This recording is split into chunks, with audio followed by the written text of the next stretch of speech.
Nashua the following evening. When I came back to New York, Nashua had been basically cleared out, so we could drive around after Tuesday, okay? I could go to work, everything was just pretty much fine. Came back to New York and the streets weren't plowed out yet, so it was a mess. Anyway, so we had an adventure moving to New Hampshire from Long Island. But that was the second place we lived, and we did lots of stuff. Faye can tell some of the things we did with the youth. Well, we were offered to work in the church, and Bill had already been given the job of treasurer. He was the piano player. So they asked me if I would take the youth, and I told them I would. I was a little bit apprehensive, but I offered to do it. And we started out with 4 kids, one that wasn't a Christian. And we just said, well, we're going to have officers. So we're going to have a president, a vice president, a secretary, and a treasurer. The 3 Waldron boys were 3 of the officers. Nancel, the girl that lived with us, Nancy decided, okay, I'll be the secretary, so. Well, she said, I think since I'm going to be the treasurer of a youth group, I need to give my heart to the Lord. I said, okay, that's a good idea. Anyway, we started with that, but Lester was an incredible force. He was a godly man in high school that really, I think, led the kids in such a great way. He encouraged them to learn the Bible. He encouraged them to pray. And then they'd go out on the streets and witness to people. And there was such a large crowd of youth that in one particular event, the policeman was sitting in his car, and he looked up and he saw all these kids converging on his car, and he's thinking, oh my These are the kids word, going out to witness. Yeah, the witness. And he said, oh boy, I've got a riot on my hands probably, because this is in the 70s, and you had all these off-the-wall people. They walked over and they said, God bless you. We wanted to just thank you for all that you're doing. And, and he, of course, breathed a sigh of relief. But he contacted our pastor and said, I must commend you. These kids were so well behaved, and they really care about the community. And I wanted to commend you on these young people. And, of course, the pastor was glad to accept that. But our youth group just caught on, and we were getting kids that had never stepped foot in a church.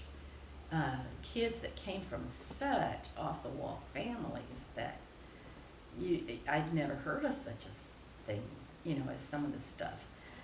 Calling up, Sister Olson, can I come and stay with your house? My mom kicked us out because she's got a boyfriend there and she doesn't want us to come home. And she's thumbing up and down the road at 2:30 in the morning, this beautiful 14-year-old girl. And, and the son, the same thing, JP, they needed a place to sleep. Because of the testimony of those children, their mother became a Christian. The man she was living with, they got married. They are good Christians. He became one of the civic leaders in the town. It had a huge impact on that family. These kids, dynamic salvation. And of course, it's easy when you live in the bad place and you see what God has for you. It's easy to see that contrast and know which one you want. Certainly don't want the way the mother was living. And so they became solid Christians. JP and she, both the sister and the son, brother, became members of the youth, the group the singing group that I started it out, but I didn't have a clue, and Bill, thank God, took it over. And they became so good. They won competitions. We toured with them. We took them to Virginia. We took them to Maine. You know, all these different churches. And this one woman who ended up being a missionary, she and her husband, they were working with the youth in one of the cities in New England, and she said, oh, I would love to have a youth group like Nashua. And the next thing I heard was that they had become missionaries, and they were missionaries for the rest of their life until they retired. But beautiful people, and but it was kind of like we were on the crest of the wave, and the Lord was carrying it. You know, it was the Lord. Lester started out taking some of the youth, and he would go to church and pray for a while and then go out on the street. And he did that for a few weeks, and then after a few weeks, he decided that, well, what do we do after this? So he called up, I think he called you up, and said, can we come over your house?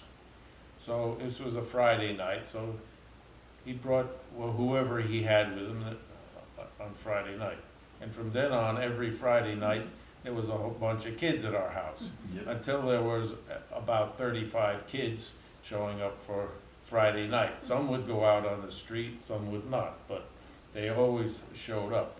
And we had a piano, and somebody gave us an organ, so we had music, what?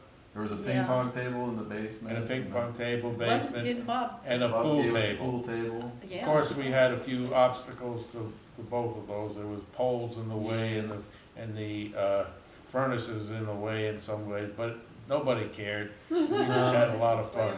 And the girls learned how to cook. They learned how Christians live. And I think that was the thing that they really wanted. They wanted to know They wanted to see some what form of Christians stability. were like, yeah. And of course, Nancy, had no place to go, and that's why she came and ended up with us.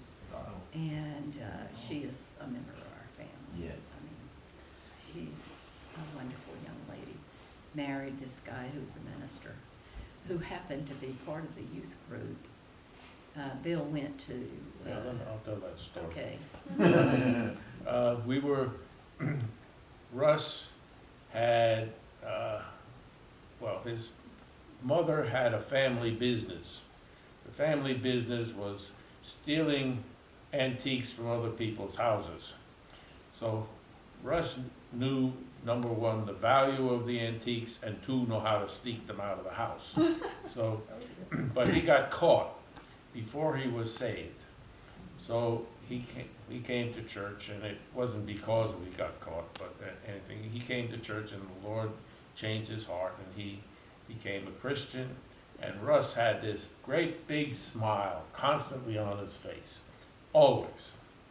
And it came time when he had to go before a judge because he had been caught, okay? So I went, and two other men went, plus the pastor, Yeah, okay. plus the lawyer, and Russ. We all sat in a little booth that was meant for, at the most, 4 people, okay? So there was at least 6 of us in there, like that. And the lawyer is telling Russ is smiling like, because God gave him this great joy. He said, Russ, whatever you do, don't smile when you get up in front of the judge. The judge will think